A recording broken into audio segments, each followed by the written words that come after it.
So alam nga po nating lahat na ang isa sa pinakadahilan kung bakit nagawang talunin ng San Miguel Beermen ang Barangay Ginebra kahapon sa Game 2 ng Philippine Cup Semifinals ay bukod sa another 2020 para kay Junmar Fajardo, ay ang isa pang kumamada dito ay walang iba kundi ang former Lasal superstar na si Jeron Teng, kung saan naging magic buno talaga ito para sa San Miguel at umiscore ng 12 puntos sa fourth quarter na siyang dahilan kung bakit hindi na nagawa pang makabalik ng Ginebra sa game. At ayon nga po kay Coach Leo Austria ay guilty daw talaga siya nung game 1 nang dahil sa hindi niya man lang naipasok sa game si Jeron Teng. Kaya matapos niya daw ibangko si Teng sa game 1 ay kinaumagahan umano sa ensayo ay agad niya itong kinausap at sinabihan na maghanda ka lang kasi dadating daw ang oras mo anytime.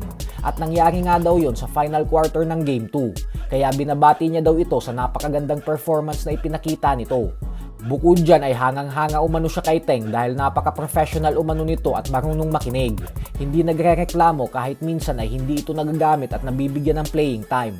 Sa kabila umano ng lahat ng ito ay hindi pinapabayaan ni Teng ang kondisyon ng kanyang pangangatawan at lagi itong nagpapakahirap sa pag-ensayo. Napakaganda po talaga ng ginawang ito ni Jeron Teng dahil bagamat malimit siyang magamit ay dahil sa pagsisikap niya lagi sa ensayo ay nang bigla siyang ipinasok sa court ay hindi na sayang ang mga minuto niya dahil agad siyang gumawa at nagpakita ng karapat dapat talaga siyang bigyan ng minuto. Samantala, tila hindi naman nga po nagpapatinag ang 9-time PBA MVP na si Junmar Fajardo matapos itong sabihin na handa na umano siya sa kahit anong ibabatong adjustment ng Ginebra head coach Tim Cone para sa mga susunod nilang games. Pero ayon po kay Abay ay kailangan daw magtulungan sila bilang isang team kasi hindi umano ito kakayanin ng isang player lang. Dapat umano ay magkaisa sila.